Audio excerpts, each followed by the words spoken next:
I used to think that strength meant doing it alone, but true healing began when I let others in. Let's talk about building your support system, the village that helps you thrive.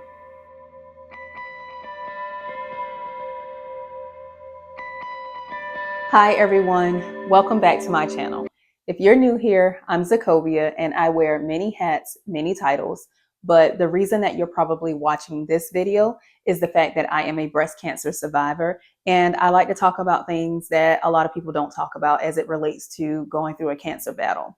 So, welcome to my channel and let's dive in. A breast cancer diagnosis under the age of 40, and let's keep it real, I can only speak for that age group because that was where I was at when I got the news years ago.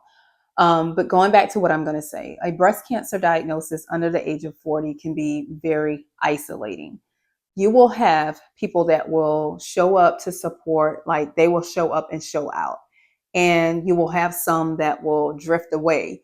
And to be honest, the ones that drift away, it's not always because they just don't want to help.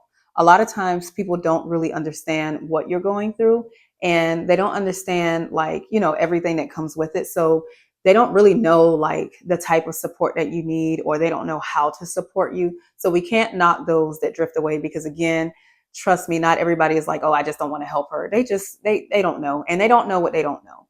But I will say, like going through that and, experiencing, the ones that you expect to be there and not seeing them there, it hurts. Let's keep it real. It's going to hurt whether or not you understand or whether or not you process their reason for being absent or their reason for not showing up in the way that you want them to be there. It doesn't matter what the reasons are. Is when you're going through it, it's going to hurt. And it is what it is. But I think that it's important for, those that are going through to understand the different types of support. And there's two in particular that I want to kind of point out. So you'll have emotional support, and that's going to be someone who shows up to listen without fixing, because they're not going to be able to just fix this. There's nothing that anything that they can say that's going to make it go away. And so, emotional support is the ones that, again, they listen without trying to fix it, without trying to have, the answer to every single thing that you're going through. But then you're going to also have practical support. Practical support is going to be those that show up and they're ready to like dive in. So they're preparing meals. They're helping with transportation to and from appointments. They're going to appointments with you, going to sit through treatments, the long hours of infusion therapy. They help with getting the kids where they need to go and babysitting and all of that. Like I said, the practical things. And so understanding the two different types of support, and how important that they both are, because you need both, honestly. And you have to understand that both may not show up in the same package. And so, your best friend may not be that person that provides all of that for you. And that's okay. It's important to know that that's okay. As long as you have all the different types of support that you need, regardless of how it comes to you, that's what truly matters the most. So as you're processing support and what it means to you, there are some things you have to do too. We're always looking at what others do for us, and a lot of times we don't examine ourselves. And so, when it comes down to what it is that you need when you're going through a breast cancer diagnosis or any type of cancer diagnosis, you have to be real. You have to speak up and say, what it is that you need. Don't just always assume, again, that those who kind of feel like they drifted away have drifted away because they don't want to. They just don't know how to. And so maybe if you speak up and say something and, actually ask for help or actually tell them ways that they can help you, I'm sure that they will probably surprise you and show up. I can't speak for everyone, but, I feel like the majority of people will. But yeah, you have to speak up. You have to say something. You have to be able to, verbalize and tell people what it is that they can do and how they can help you. Now, on the other end of this is that you have to be willing to receive help. For people who, had, what I had in terms of thinking that strength was doing things alone, that's hard. That's hard for a lot of people because you're so used to doing everything yourself. You're so used to doing it your way because, you don't let yourself down. And it's hard when you're working with other folks because sometimes people let you down, right? And so, unfortunately, you have to be in a place where you're open to receive and allow others to show up and help you. It's important to know that, like, that's not a weakness. Like, feeling like doing it alone is strength, that's the problem. Doing everything alone that's not a true flex. That's not strength. And on the other end of the scale, asking for help and being willing to receive help is not a weakness. That's wisdom. That's you realizing that, hey, I'm actually not able to do all this. And in order for all of this to happen and everybody to thrive and be helped, everyone to thrive and be happy, we actually need help, and it's okay to receive the help. The second thing that I want to point out as it relates to support is the fact that we have to remove our expectations from people. Like, take that off the table immediately, as soon as possible. Don't come in with all these unrealistic expectations of, what you believe and how you believe people should show up for you and what you believe they should do for you because you did this for them. That's not how it works. Just because you did this for XYZ doesn't mean that XYZ now owes you that. Your help may show up in a whole different person from a whole different, human being that you had no connection with. And you don't want to be wasting time focusing on how people didn't show up for you or what they didn't do and all these negative emotions. When you waste time on that stuff, you'll miss out on the way that God does show up in your life and who he does send to be able to help you in those times of need. And so you have to remove the expectations so that you don't miss out on those type of blessings, because you're going to get what you need, especially if you are grounded in your faith and you're grounded in, who you are and all these amazing things that you have done for everyone else. If you know that you are that person, if you know that you have been that person for other people, then trust and believe God is going to show up in your life. So be grateful for whoever comes. Be grateful for whoever God sends to be that person for you, regardless of if it's not your best friend, or if it's not your family member, your sister, your brother, whomever you were expecting. Remove that expectation and just be grateful for whoever it is. It may not always be who we want it to be. It may not be how we want to see it happen. It may not be how we want to see it through. But man, just be thankful for those moments when, God shows up and answers prayers. Be grateful for, again, anyone that's willing to help and guide you and carry you in those vulnerable moments, in those times of need. Thank God that whoever showed up when they showed up to do whatever it is or whatever it was that you needed. Like, thank God for those moments. Being, a individual who, like, I was that kid that hated group projects because, again, you got to depend on somebody else. When I lost my mom, I had moments where there were times where, I kind of like asked someone for something and they didn't show up. And so then you create this illusion that you can't depend on nobody, so don't ask nobody for help. Don't do that. Don't do that going through what you're going through. Again, be thankful that someone cared enough to show up for you and be there for you. And so when you are that type of person that have been through those moments when you've gone through those moments where you feel like, again, you can't depend on someone, then it puts you in a place to where it's hard to allow people to help you. I used to be that type of person where, people would be like, hey, let me do this, or hey, I got this for you, I'm going to send this. And I'd be like, no, you don't have to do that. No, don't worry about it. No, I'm good. I said no so many times that I finally got called out on it. I had someone that told me, like, stop doing that. You have to allow people to essentially be in a position to where they can bless you so that they can receive their blessing. Like, the person had to tell me, like, stop blocking everybody else's blessing. Like, this is not about you right now. It's literally not even about you. Like, yes, they are doing something to help you, but they're doing it maybe because they feel like they're on assignment to do that. And so you have to allow them to complete that assignment, to do whatever it is that they feel led to do for you, not for you, but for their own blessing. They're like, stop blocking somebody else's blessing. They're doing that because they feel like that's what they are supposed to do. So allow them to do that and don't block them. Like, stop doing that. And I had to hear that, honestly. I had to see it that way. That's what helped me to be able to position myself in a place to receive. Because honestly, I would have probably kept saying no. But looking at it that way, it helped me to just, like I said, just humble myself and to be in a vulnerable place to be able to receive help. And it's hard. It's hard for people who are, considered strong, who can go through anything and do anything.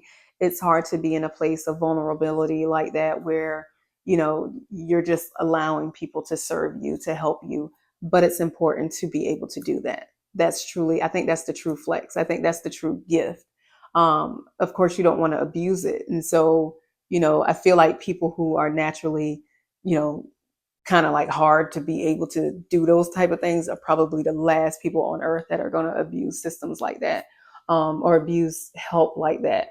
But, it's something that you have to do. You have to like put yourself in a position to allow people to help you. You never know like what it means for that person later on down the line. Like I said, hearing don't block that person's blessing, that it wasn't about me. Put it in perspective, because you just never know what's down the line for them. Because like I mentioned earlier, just because you did XYZ for that person doesn't mean that that person owes you. Like this life that we have, the way that this cycle is, it just goes around. And I mean, it can be a stranger down the street that pours into your life, doesn't mean that you owe that person something. It's a way of just paying it forward, like people like to do when they're buying lunch or buying coffee or for someone, a stranger, a complete stranger that they don't know. It's not about them in that moment. It's about paying it forward. And so when you allow someone else to be a blessing to you, that's essentially a form of paying it forward, because I can assure you, when you allow them to do that for you, that somehow it's going to come back and be a blessing to them later on. And you don't know what's later down the line for them. So allow that to happen. So now let's get back on to support. And so, we mentioned emotional support and practical support. And a lot of times it's hard to figure out exactly what it is that you need sometimes. What's good, with some key things that you can do, is write down these ways that people can support you, whether it's prayer, whether it's meals, whether it's rides, whether it's someone helping you with laundry, cleaning your house, whatever it is that you know for a fact that, man, when you sit down and you're like, man, if I only had someone that can help me do this, write that down. Whatever that is, write it down so that the next time someone asks you, how can we help you? You can easily just let that flow, because you already know what it is you need help with. The other thing that you can do to be proactive, because again, some people just don't know how to help, but they're constantly calling and texting and checking in on you and things like that. Like, go ahead and just share that list with folks. Like, hey guys, I've been reflecting. I took some time to just sit down and think. And, as I'm thinking everything through and I'm looking at the schedule, I'm a little overwhelmed because I don't quite know how I'm going to do this. Like, I remember initially, when I, received those words and knew that I had to go through chemotherapy and all of that, I remember thinking to myself, like, how am I supposed to do this? I have a baby. I have kids that I'm trying to keep up with, school and all of this. How am I supposed to do this? But yet I did it. I was able to do it. And I did it because there was a village and a community that was behind me to help me get through it. And so one of the things that I think will be helpful for you, with your circle, with your community, your village, is sharing that list of things that you think of when you sit down and think of ways that, man, if I only had somebody that can help me do this, go ahead and share that list. Like I said, go ahead and let them know you had time to sit down and process everything that you're going through, and you're looking at the schedule and you're overwhelmed, and you just really wish you can have some help in these areas. Show that list to them, share it, text it, email it, whatever you need to do. And I'm like almost positive that people are going to show up and they're going to pick what they can do off that list. And then that way they're doing things that they already feel comfortable with anyway. Like I remember when we had, one of our family, church family members that like jumped in to take the kids to school after I had surgery. Like, I'm thinking like, man, that's too much and this, that, and the third. And they're like, no, we're up in the morning anyway. Like, what is it? I'm thinking that's too much, but they're processing it a completely different. Like, of course we can do this. It's nothing. We're already up. We're already doing this anyway. Like, what's going to pick them up and taking them to school? Like, it's nothing. So stop trying to process what everybody else has going on in their life and just put it out there. And I guarantee people are going to look at it and be like, oh, I can do this. I can do this on this day. I can do that on that day. And it's going to make it so much easier. And that ain't for you to do anyway. It's not for you to sit there and process and figure out what everybody else got going on in their life. If they can't do it, they're not going to do it. Trust me. But if they can, allow them the space and the opportunity to do it. Put the information out there and see where it goes. The other thing you need to do is, if you don't, like, I'm talking as if you already have your circle, you already have your village. If you don't have that in place, go ahead and do that. Like, we've kind of already talked about that. And so I'll mention it again. Like, go ahead and get your community. If you go to church, there are probably people that are like lined up, ready to help, pray for you and help you and support you in any way that they can, cook meals and all of that, already probably connected to your church. And so go ahead and make those connections. Your friends, people you grew up with, people you went to college with, people you work with. You have all these different subtypes of little small micro communities that if we take the time out and just sit here and think it through, I'm sure your community is big as well. Like, nobody should be out here doing life alone anyway. And so when it comes down to a cancer diagnosis, obviously you shouldn't be like doing that alone either. So go ahead and, bring people in, allow them to come into that circle and allow them the space to go ahead and get in place to provide you with the support that you're going to need, because you're going to need it. Now, for anyone who really feels like they don't have anyone, because I know I'm saying like all these different places and, like I said, micro communities that you could like plug into and connect with and pull people out that can help you. If you feel like, I don't have that, even after I've mentioned all of that, then you need to reach out to your local cancer support alliance or your local cancer support foundation, because they will be able to connect you with people who have actually been through what you're going through. And trust me, like, you're not going to be bothering them. People who have already been through what you're going through, like, jump in way easier than anybody else, because they kind of already know what you need before you need it.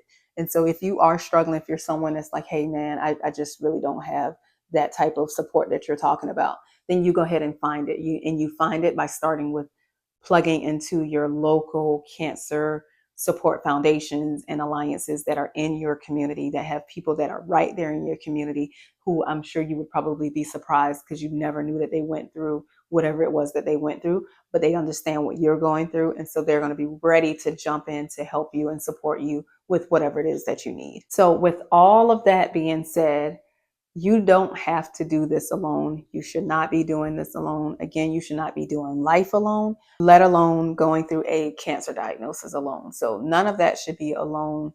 There are communities, there are ways to plug in, put yourself out there and do it. I hope that this series has helped you.